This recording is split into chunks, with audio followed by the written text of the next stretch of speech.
علیکم ورحمۃ اللہ وبرکاتہ۔ الحمد للہ نحمده ونستعینه ونستغفره ونؤمن به ونتوکل علیہ ونعوذ باللہ من شرور انفسنا ومن سیئات اعمالنا من يهده الله فلا مضل له ومن يضلله فلا هادي له وأشهد أن لا إله إلا الله وحده لا شريك له وأشهد أن محمدا عبده ورسوله إن الله وملائكته يصلون على النبي يا أيها الذين آمنوا صلوا عليه وسلموا تسليما اللهم صل على محمد وعلى آل محمد كما صليت على إبراهيم وعلى آل إبراهيم إنك حميد مجيد اللهم بارك على محمد وعلى آل محمد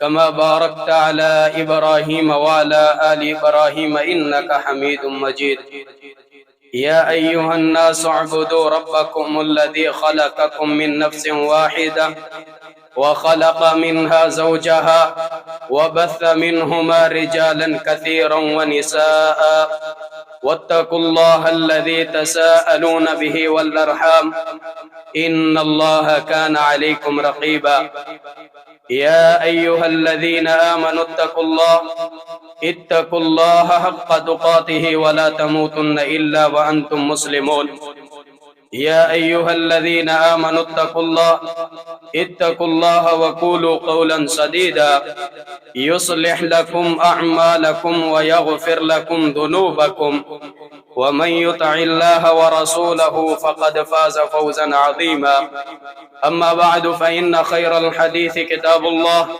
وخير الهدي هدي محمد صلى الله عليه وسلم وشر الأمور محدثاتها وكل محدثة بدعة وكل بدعة ضلالة وكل ضلالة في النار قال الله تبارك وتعالى أعوذ بالله السميع العليم من الشيطان الرجيم بسم الله الرحمن الرحيم ومن الناس من يعجبك قوله في الحياة الدنيا ويشهد الله على ما في قلبه وهو ألد الخصام قال النبي صلى الله عليه وسلم الدنيا سجن المؤمن وجنة الكافر او كما قال علیہ الصلاۃ والسلام۔ تمام قسم کی تعریفات تسبیحات اس اللہ احکم الحاکمین کے لیے جو ساری کائنات کا خالق مالک مشکل کشا حاجت روا ہے۔ درود و سلام امام الانبیاء سید الانبیاء حبیب کبریا محمد مصطفیٰ صلی اللہ علیہ وسلم پہ۔ آج کے خطبہ جمعہ میں بتوفیق اللہ تعالی جس موضوع پہ ڈسکس کریں گے وہ ہے ہماری ترجیحات کون سی چیز ہونی چاہیے۔ دوسرے لفظوں میں اولین ترجیحات مومن کے لیے مسلمان کے لیے کون سی چیز ہے۔ اللہ تعالی جہاں پہ مومن کو دنیاوی اعتبار سے رہنمائی کرتے ہیں، دنیا کے معاملات کس طرح گزارنے ہیں، دنیا کے شب و روز کس طرح کی سوچ کے ساتھ گزارنے ہیں، اس کے حوالے سے رہنمائی کرتے ہیں، وہاں پہ یہ بھی اللہ کے رسول صلی اللہ علیہ وسلم کے فرامین کے مطابق مومن کے لیے اولین ترجیح کون سی چیز ہونی چاہیے اس کے حوالے سے بھی بتایا۔ اللہ تعالیٰ قرآن پاک میں فرماتے ہیں وَمِنَ النَّاسِ مَن يُعْجِبُكَ قَوْلُهُ فِي الْحَيَاةِ الدُّنْيَا۔ آپ دنیا میں کچھ ایسے لوگ دیکھیں گے، اس طرح کے لوگوں کے ساتھ آپ کا واسطہ پڑے گا، ان کی گفتگو، ان کی باتیں، ان کا طرز تکلم آپ کو حیران کر دے گا، آپ تعجب میں پڑ جائیں گے ان کی باتوں کی وجہ سے۔ وہ باتیں کس چیز کے ریلیٹڈ ہوں گی؟ فرمایا قولو فی الحیات الدنیا، ان کی یہ جو گفتگو ہوگی، یہ جو باتیں ہوں گی، وہ دنیاوی اعتبار سے ہوں گی، دنیا کی زندگی، دنیا کے معاملات میں دنیاوی اعتبار سے کس طرح عروج پکڑا جا سکتا ہے، کس طرح زیادہ سے زیادہ دنیا اکٹھی کی جا سکتی ہے، کس طرح ہمیں دنیا کی لالچ آئے۔ وَيُشْهِدُ اللَّهُ عَلَى مَا فِي قَلْبِهِ، پھر فرمایا کہ وہ اپنی ان گفتگو میں تقویت پیدا کرتے ہوئے، اپنی بات کو وزنی بناتے ہوئے اللہ کو بیچ میں شاہد بنا لیں، اللہ کی قسمیں اٹھانے لگ جائیں گے۔ حالانکہ اللہ تعالیٰ نے قرآن پاک میں فرمایا وَهُوَ أَلَدُّ الْخِصَامِ، آپ کے درمیان اور اللہ کے درمیان بہت سخت جھگڑالو ہے، وہ آپ کا اور اللہ کا تعلق توڑنا چاہتے ہیں۔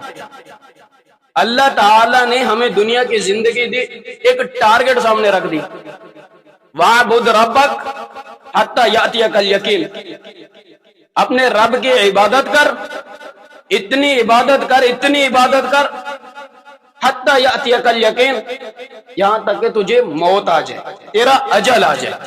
یہ ٹارگٹ ہو گیا لانگ لائف، پوری زندگی کا، کس طرح ہم نے زندگی میں رہنا اور کیا حاصل کرنا ہے۔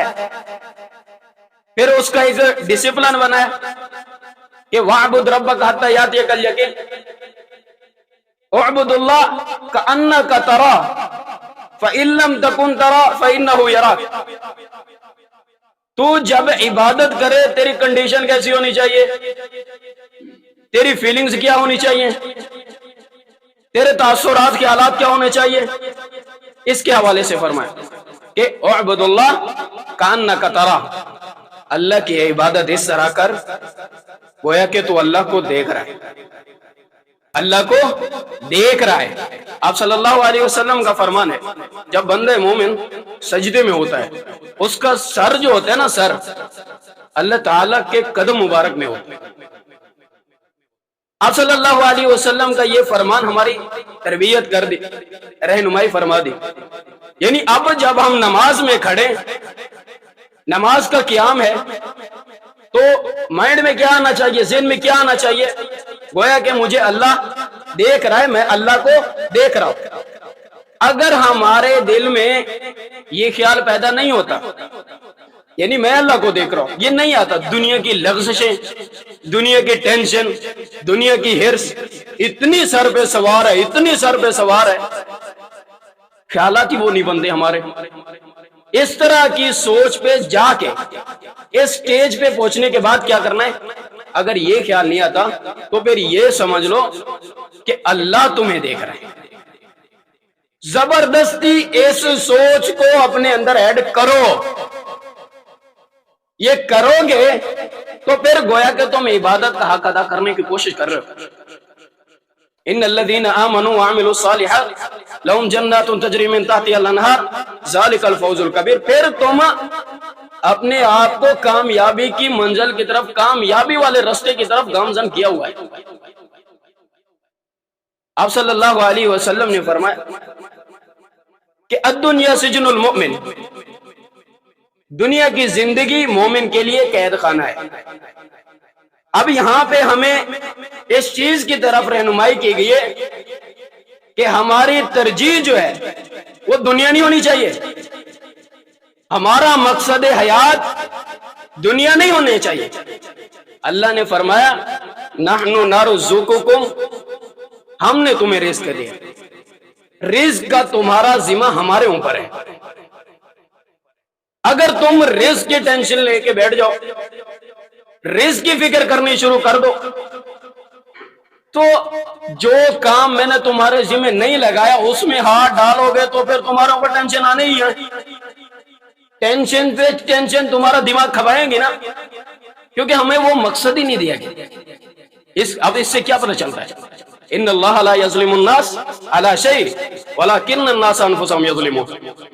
اللہ تعالیٰ کسی پہ ظلم نہیں کرتے، انسان خود اپنے اوپر ظلم کر بیٹھتا۔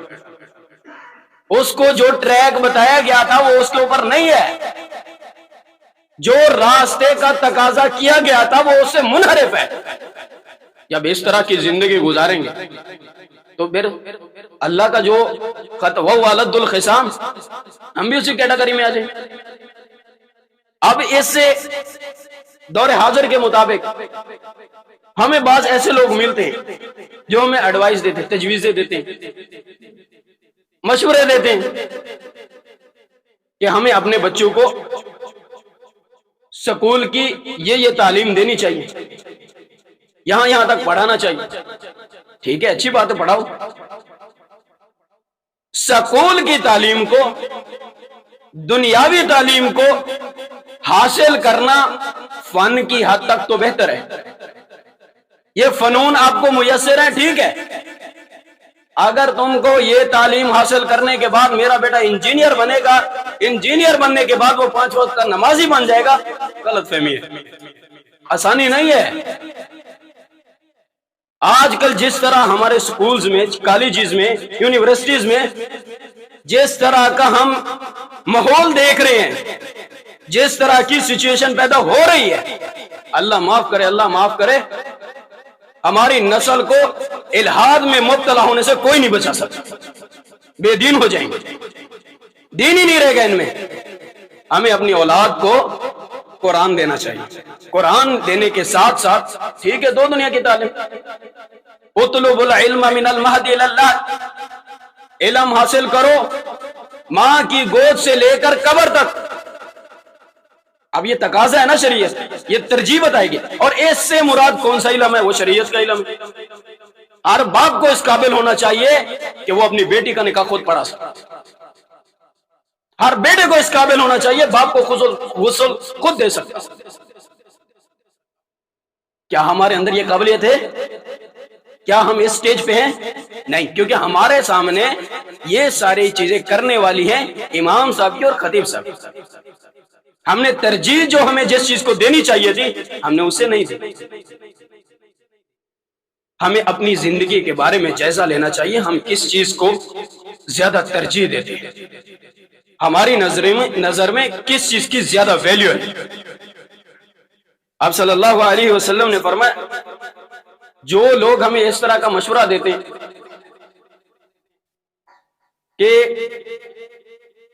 اگر اپنے بچے کو ہم لوگوں نے مدرسے میں ڈال دیا مولوی بن جائے گا نا، مولوی بننے کے بعد انہیں کتوں کمانا کتوں کھانا، یہی سوچ ہے نا، ہمارا ٹرینڈ بن چکا، انہیں کھانا کتوں مولوی بن گئے۔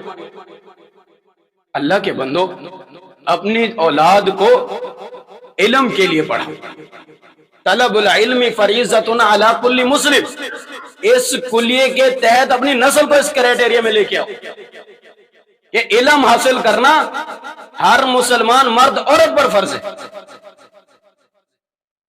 ایک صاحب نے کہا میں اب دوسری شادی کرنا چاہتا ہوں، زوجہ نے جا کے عدالت میں دعوت دیر کر دی، مجھے یہ فارغ کر، ریزن وہ دوسری شادی کرنا چاہتا، وہ تھوڑے تگڑے گھر کی لڑکے تھے، انہوں نے کہا اگر اس نے دوسری شادی کرنی ہے تیری ضرورتیں بھی پوری کر رہا ہے اس کی بھی کرے گا، آپ کو کیا وہ 2 مکان علیحدہ بھی بنائے گا اگر کٹھے نہیں رہنا چاہتا؟ تو اس نے کہا یہ بھلے 2 مکان بناتا ہے بنائے، میں نے اس کے ساتھ نہیں رہا۔ آپ صلی اللہ علیہ وسلم کا فرمان اس ہماری بہن کے اس بیٹی کے ذہن میں ہوتا تو وہ یہ بات کرتی، فَانْكِحُوا مَا طَابَ لَكُم مِّنَ النِّسَاءِ مَثْنَىٰ وَثُلَاثَ وَرُبَاعَ، کرتی یہ بات، کہ نکاح کرو 2 کرو 3 کرو 4، کرتی یہ بات؟ اس کے ذہن میں یہ بات بٹھائی نہیں گئی، اس کو بتایا نہیں گیا بھائی شریعت کا یہ تقاضا ہے، مرد اس چیز کا حق رکھتا ہے، اگر وہ دوسرے نکاح کا خواہش مند ہے تو اس کو شریعت کے پہلو میں رکھتے ہوئے ایکسپٹ کرنا چاہیے تجھے۔ اس نے کہا مجھے فارغ کر دے۔ یہ کیا پتہ چلتا ہے؟ ہماری نظروں میں دین کی اہمیت ہوتی، ہماری ترجیحات دین اسلام ہوتی، تو ہم اپنی نسل کی اس طرح پرورش کرتے کہ اس کے اوپر یہ لمحہ ہی نہ آتی، اس کو یہ باتیں کہنے ہی نہ پڑتی۔ اس وجہ سے آپ صلی اللہ علیہ وسلم کے فرامین سے ہمیں بہترین تربیت ملتی ہے۔ ہمیں اس تربیت کو حاصل کرنا چاہیے، ان اسباق سے استفادہ کر کے اپنی زندگی میں تبدیلی لانی چاہیے۔ اب اللہ تعالیٰ نے قرآن پاک میں فرمایا وَإِذَا قِيلَ لَهُ اتَّقِ اللَّهَ أَخَذَتْهُ الْعِزَّةُ بِالْإِثْمِ فَحَسْبُهُ جَهَنَّمَ وَلَبِئْسَ الْمِهَادُ۔ اور جب جو حضرات ہمیں دنیا کی ترغیب دیتے رہتے ہیں، دنیا کے گر بتاتے رہتے ہیں، مختلف کس طرح طریقوں سے دنیا کٹھی زیادہ کی جا سکتی، تو جب ان سے کہا جاتا ہے وَإِذَا قِيلَ لَهُ اتَّقِ اللَّهَ أَخَذَتْهُ الْعِزَّةُ بِالْإِثْمِ فَحَسْبُهُ جَهَنَّمَ وَلَبِئْسَ الْمِهَادُ، کہ بھائی اللہ سے ڈرو، ٹھیک ہے دنیا حاصل کرتے ہو کرو، لیکن یہ جو دین ہے یہ لازمی ہے، اس کے بغیر کوئی چارہ نہیں ہے۔ جن مذاہب نے، جن ادیان نے اپنے مسلک سے، اپنے مذہب سے انحراف کیا، اللہ تعالیٰ نے انہیں صفحہ ہستی سے مٹا دیا۔ یہود کو دیکھ لو، عیسائیت کو دیکھ لو، انہوں نے جب دور حاضر کے مطابق جو نئی نئی ایجادات تھی، نئی نئی چیزیں سوسائٹی میں رونما ہوئی، انہوں نے ان کو ادیان کے مطابق ڈالنے کی کوشش نہیں کی، تو پھر لوگوں نے کہا یہ تو کوئی چیز ہی نہیں ہے، اس کی کوئی اہمیت ہی نہیں ہے، نیا دور آ رہا ہے، نئے لوگ آ رہے ہیں، نئی جنریشن آ رہی ہے، نئی ٹیکنالوجی آ رہی ہے، اگر اس کی طرف یہ نہیں جائیں گے تو پھر دنیا میں رہنا مشکل ہو جائے۔ تو ان حضرات نے مذہب کو فالو کرنا، مذہب کے ساتھ رہنا چھوڑا، اپنا رہبانیت اختیار کی، علیحدگی اختیار کی۔ تو جب انہوں نے یہ طریقہ اپنایا تو اللہ تعالیٰ نے فرمایا وقالت اليہود لیست النصارى وقالت النصارى لیست اليہود، یہ جو یہود و نصارہ ہیں یہ حقیقت میں نہیں ہے، یہ بس منہ کے اندر کے اور ہے۔ اب اللہ تعالیٰ نے یہ ساری باتیں واضح کر کے ہمیں فرمایا کہ دین کو تم اولین ترجیح بنا۔ اب صلی اللہ علیہ وسلم نے کیا فرمایا؟ لکم دینکم ولی دین، تمہارے لیے تمہارا دین، ہمارے لیے ہمارا دین، جس کی تم عبادت نہیں کرتے ہم بھی نہیں کرتے۔ اب یہ ساری چیزیں ہماری ترجیحات کی طرف ہمیں اشارہ دیتی ہیں۔ ہمیں جہاں اپنی اولاد کو دنیاوی اعتبار سے سہولیات دینی ہے، وہاں پہ دینی اعتبار سے بھی دینی لازمی ہے۔ اب صلی اللہ علیہ وسلم نے فرمایا، اللہ کا قرآن کہتا ہے وَالْعَصْرِ إِنَّ الْإِنسَانَ لَفِي خُسْرٍ، قسم زمانے کی یہ انسان گھاٹے میں رہنے کی کوشش کرتا ہے۔ بلکہ ایک اور مقام ہے بل تؤثرون الحیات الدنیا والآخرۃ خیر وابقیٰ، تم تو دنیا کی زندگی کو ترجیح دینے شروع کر دیتے ہو، دنیا کی فکر میں ایسے گامزن ہوتے ہو، ایسے گھوڑے دوڑاتے ہو گویا کہ تم نے پوری زندگی یہی رہنا ہے، مرنا ہی نہیں ہے۔ حالانکہ والآخرۃ خیر وابقیٰ، باقی رہنے والی جو چیز ہے وہ آخرت ہے۔ جس زندگی میں نہ موت ہے، کچھ بھی نہیں ہے، صرف زندگی، اس کے بارے میں سوچیں، اسی کے بارے میں بتائے بھی گیا واضح الفاظ کہ باقی رہنے والی آخرت ہے، اور آخرت میں دنیا میں جو کریں گے اس کا حساب دیں گے۔ اچھا کریں گے وَمَنْ يَعْمَلْ مِثْقَالَ ذَرَّةٍ خَيْرًا يَرَهُ، جس نے ذرہ برابر بھی اچھائی کی نا، ذرہ برابر، اللہ اسے بھی نظر انداز نہیں کرے گا، اس کو بھی سامنے لائیں گے، وہ دیکھے گا۔ وَمَنْ يَعْمَلْ مِثْقَالَ ذَرَّةٍ شَرًّا يَرَهُ، جس نے ذرہ برابر بھی جھوٹ بولا نا وہ بھی دیکھے گا، کسی کی غیبت کی، کسی کو گالی دی، کسی نے والدین کے ساتھ بے ادبی کی، جو کچھ بھی کیا نا اس نے، اللہ سارا کھول کے چٹھا سامنے رکھ دے گا، بہت کیا کر کے اللہ کے کیمرے میں اللہ نے جو ہمارے اوپر سیفٹی گارڈ مقرر کیے، کرامن کاتبین یعلمون ما تفعلون، وہ جو فرشتے اللہ تعالیٰ نے ہمارے لیے مقرر کیے نا، وہ سب چیز نوٹ کرتے، کہاں جا رہا ہے، کیا کر رہا ہے، بلکہ یہاں تک اللہ نے خود فرما دیا انہ علیم بذات الصدور، جب تمہارے سینوں میں جو فیلنگز پیدا ہوتی ہیں، جو خیالات پیدا ہوتے ہیں، اللہ ان سے بھی باخبر ہے۔ کسی کے بارے میں بری پلاننگ بنائیں گے، بری سوچ رکھیں گے، اپنی اولاد کے سامنے جو ہمارے ساتھ رشتہ دار موجود نہیں ہیں ان کی غیبت کریں گے، تو اللہ اس کو بھی جان رہا ہے۔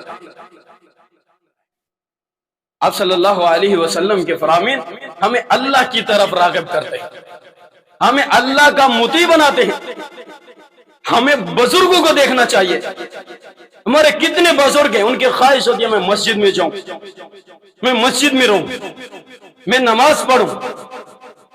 ریزن کس وجہ سے یہ بات کر رہے ہیں، کیوں کہہ رہے ہیں؟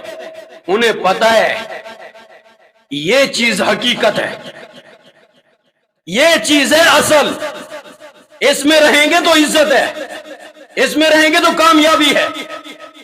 اس سے منحرف ہوتے ہیں نا، اس سے دور اختیار کرتے ہیں، تو بھائی آخرت میں، قبر میں، آخرت تو دور ہے، قبر میں ہی شروع ہو جائے گا سب کچھ۔ وَمَن يَعْمَلْ مِثْقَالَ ذَرَّةٍ خَيْرًا يَرَهُ وَمَن يَعْمَلْ مِثْقَالَ ذَرَّةٍ شَرًّا يَرَهُ۔ فرمایا فَأَمَّا مَنْ أُوتِيَ كِتَابَهُ بِيَمِينِهِ فَيَقُولُ هَاؤُمُ اقْرَءُوا كِتَابِيَهْ إِنِّي ظَنَنتُ أَنِّي مُلَاقٍ حِسَابِيَهْ فَهُوَ فِي عِيشَةٍ رَاضِيَةٍ۔ جس صاحب کو اس کا رزلٹ کارڈ قیامت والے دن دائیں ہاتھ میں مل گیا، لیفٹ ہینڈ میں، اس کو جب اس کا نامہ اعمال ملا تو وہ کیا کہے گا؟ فَأَمَّا مَنْ أُوتِيَ كِتَابَهُ بِيَمِينِهِ فَيَقُولُ هَاؤُمُ اقْرَءُوا كِتَابِيَهْ۔ لوگو یہ دیکھو، یہ میرا نامہ اعمال ہے، وَهُوَ فِي عِيشَةٍ رَاضِيَةٍ، وہ عیش و عشرت کی زندگی میں ہوگا۔ یہ کس چیز سے مل رہا ہے اس کو، کس وجہ سے اس کو یہ سٹیٹس دیا جا رہا ہے؟ اس وجہ سے کہ اس نے عبادت میں اپنی زندگی گزاری، اس نے صلہ رحمی میں اپنی زندگی گزاری، اس نے آخرت کی فکر میں اپنی زندگی گزاری، اس نے اپنے آپ کو چھوٹے بڑے کے احترام میں رکھا، اس نے سلام کو عام کیا۔ آپ صلی اللہ علیہ وسلم نے فرمایا مَن لَّمْ يَرْحَمْ صَغِيرَنَا وَلَمْ يُوَقِّرْ كَبِيرَنَا فَلَيْسَ مِنَّا۔ یہ ہمارا دین ہمیں بتا رہا ہے، یہ ہمارا اسلام ہے، یہ ہمارا مذہب ہے کہ جو ہمارے بڑوں کا احترام نہیں کرتا، چھوٹوں کے ساتھ شفقت نہیں کرتا، فَلَيْسَ مِنَّا، وہ ہم میں سے نہیں ہے۔ اپنے ایمان کا جائزہ لیں، ہم کہاں کھڑے؟ کیا میں بڑے کو احترام دیتا ہوں؟ کیا بڑے کے ساتھ ادب کے ساتھ میں بات کرتا ہوں؟ کیا چھوٹوں کے ساتھ میں پیار محبت والا معاملہ کرتا ہوں؟ یا چھوٹے میں نے ٹھاپا شروع، بڑے میں نے پتا تو کتنا دے، اس طرح بولتے ہیں۔ اس وجہ سے ہمیں اپنا جائزہ لینا ہے، اپنی ترجیحات کو سوچ سمجھ کے سلیکٹ کرنا ہے، اپنی نسل کی کیئر کرنی ہے، اپنے اہل خانہ کی کیئر کرنی ہے۔ کیا میری اولاد میں میرے بیٹے نماز پڑھ رہے ہیں؟ میری بیٹیاں اذان ہوتی ہیں نماز کے لیے کھڑی ہو جاتی کرتے ہیں یہ؟ اگر ان کی نظروں میں دین اسلام کی ترجیح ہوتی، ان کی نظروں میں اہمیت ہوتی دین اسلام کی، تو اذان سنتے حی علی الصلاۃ، اس کا معنی ہے دوڑ کے آؤ، ایک سیکنڈ کے لیے بھی نہ رکو، یعنی یہ دبدبے کے ساتھ کہا گیا ہے، حیا زندہ کرو نماز کی طرح، وہ فوراً کھڑے ہوتے ہیں۔ اگر اس طرح ہماری اولاد اذان سنتے ہی نماز کے لیے آ جاتے ہیں، مطلب ان کی نظروں میں دین کا ایک معیار ہے، ان کے سامنے اگر برانڈ ہے تو دین اسلام ہے۔ اس وجہ سے ہمیں اپنی ترجیحات سوچ سمجھ کے سلیکٹ کرنی ہوگی۔ آپ صلی اللہ علیہ وسلم نے فرمایا الدنیا سجن المؤمن و جنت الکافر، دنیا کی زندگی مومن کے لیے قید خانہ ہے. دنیا کی زندگی گزاریں گے، مشکلات آئیں گی. اب صلی اللہ علیہ وسلم نے فرمایا مومن کی دو حالتیں ہیں اور دونوں میں کامیاب ہے. ایک، جب اس کے اوپر اللہ کے انعامات ڈھیر سارے آنے شروع ہو جاتے ہیں، اللہ کا عابد بن جاتا ہے، غلام بن جاتا ہے اللہ کا. اس طرح کی زندگی جب وہ گزارتا ہے تو اللہ کا شکر ادا کرتا ہے. اللہ تعالیٰ فرماتے ہیں ایسا بندہ اللہ کو بہت پسند ہے. اسی طرح دوسری حالت، مشکلات ہیں، ٹینشنز ہیں، پریشانیاں ہیں، یہ آنی ہیں. یا ایھا الذین آمنوا استعینوا بالصبر والصلاۃ ان اللہ مع الصابرین. اے ایمان والو، اللہ سے مدد طلب کرو، اللہ سے نصرت حاصل کرو نماز کے ذریعے، مدد کے ذریعے. اور جب تمہارے اوپر کوئی تکلیف آئے گی تو اللہ تمہارے ساتھ کھڑا ہوگا. جب اللہ تعالی نے یہ فرمایا، دوسری حالت جب بندے کے اوپر آتی ہے وہ پریشانیوں والی ہے، مشکلات والی ہے، تنگی والی ہے، اور اس دوسری حالت میں یہ بندہ مومن صبر کرتا ہے، مشکل میں بھی اللہ کا شکر ادا کرتا ہے، مشکل میں بھی اللہ کو سجدہ دیتا ہے، اللہ کے سامنے گڑ گڑاتا ہے، اللہ کو اپنا بازو بناتا ہے، اللہ کو اپنے ساتھ کھڑا کرنے کی کوشش کرتا ہے. اس طرح کا جب وہ مظاہرہ کرتا ہے نا تو پھر اللہ تعالیٰ ایسے کنڈیشن میں بھی بہت مسرور ہوتے ہیں، خوش ہوتے ہیں. آپ صلی اللہ علیہ وسلم کے فرامین ہماری بہترین تربیت کرتے ہیں. ہمیں شریعت کا جائزہ لینا چاہیے، شریعت کے مطابق اپنے آپ کو ڈھالنا چاہیے، قرآن پڑھنا چاہیے، احادیث کا مطالعہ کرنا چاہیے. آپ صلی اللہ علیہ وسلم نے فرمایا الدنیا سجن المؤمن، قید خانہ ہے مومن کے لیے دنیا، وہ جنت الکافر. اور یہ عیش و عشرت، باغ و بہار، دنیا کے رنگینیاں، دنیا کی ہر سکون، ہر چیز مل جائے، یہ کافر کے لیے. ہمارا لیے مقصد حیات نہیں ہے، ہمارا مقصد حیات آخرت. آپ صلی اللہ علیہ وسلم کے اوپر جمعے والے دن آپ صلی اللہ علیہ وسلم نے فرمایا کثرت سے درود پڑھا کرو. پڑھتے ہیں؟ آپ صلی اللہ علیہ وسلم نے فرمایا جمعہ کے دن تم سورۃ کہف کی تلاوت کیا میں پڑھتا ہوں؟ آپ صلی اللہ علیہ وسلم نے فرمایا جمعہ کے دن عید کا دن ہے، کیا جمعے کے دن کو عید سمجھ کے میں گزارتا ہوں؟ مسواک کرتا ہوں، غسل کرتا ہوں، خوشبو کا اہتمام کرتا ہوں. کہاں کھڑے ہیں؟ ہماری ترجیحات جب دین اسلام ہوگا تو ہم ان چیز کو لازماً فالو کریں گے، لازماً ان کو اپنے اوپر لاگو کریں گے. کیا جمعے کے دن کو ہم حج جتنا ثواب سمجھ کے پڑھنے کے لیے آتے ہیں؟ آپ صلی اللہ علیہ وسلم نے فرمایا جو جمعے کے امام ابن قیم رحمہ اللہ کا اس کے بارے میں قول ملتا ہے، وہ فرماتے ہیں کہ جو صاحب جمعے والے دن جو شریعت نے تقاضے بتائے، غسل کرتا ہے، ناخن تراشتا ہے، خوشبو لگاتا ہے، مسواک کا اہتمام کرتا ہے، جمعے کے لیے خطیب صاحب کے ممبر پہ بیٹھنے سے پہلے آ جاتا ہے، یہ سارے قواعد سامنے رکھنے کے بعد وہ جمعے کے لیے آتا ہے، جمعہ ادا کر کے اپنے گھر کو لوٹتا ہے تو وہ حج جتنا ثواب لے کے جاتا ہے. کیا ہم اس نظریے سے جمعہ پڑھنے آتے ہیں؟ کیا ہماری اولاد کو اس چیز کا علم ہے؟ کیا ہم اپنے بیٹوں کو اس چیز کی طرف توجہ دلائیں؟ اسی طرح کیا ہم، آپ صلی اللہ علیہ وسلم نے فرمایا من فات صلاۃ العصر ہلک اہلہ و مالہ، جس کی عصر کی نماز رہ گئی اس کا مال بھی برباد ہو گیا، اہل و عیال بھی برباد ہو گیا. کیا ہم نے اپنی اولاد کو اس چیز کے بارے میں بتایا کہ ہماری اولین ترجیح دین اسلام ہونی چاہیے؟ دین اسلام نہیں ہوگا، نماز کی حفاظت نہیں ہوگی تو اللہ تعالیٰ مال بھی چھین لے گا، اولاد بھی چھین لے گا. اللہ قادر ہے ہر چیز پہ، اللہ نے سب کچھ دیا ہے ہمیں الحمدللہ. جب تک ہمارے بدن میں، ہماری باڈی میں سانس چل رہا ہے، اللہ کی رحمت ہمارے ساتھ ہے، اللہ کا فضل ہمارے ساتھ ہے. ہم اللہ سے اپنے گناہوں کی معافی بھی مانگ سکتے ہیں، اپنے معاملات کو اللہ کے متعلق بہتر بھی بنا سکتے ہیں۔ اللہ سے دعا ہے کہ اللہ تعالی ہم سب کو دنیا بہتر طریقے سے گزارنے کی توفیق عطا فرمائے، اور دنیا آخرت کے اللہ تعالی ہمیں ڈھیروں بھلائیاں عطا فرمائے۔ ھذا ما عندی واللہ اعلم بالصواب۔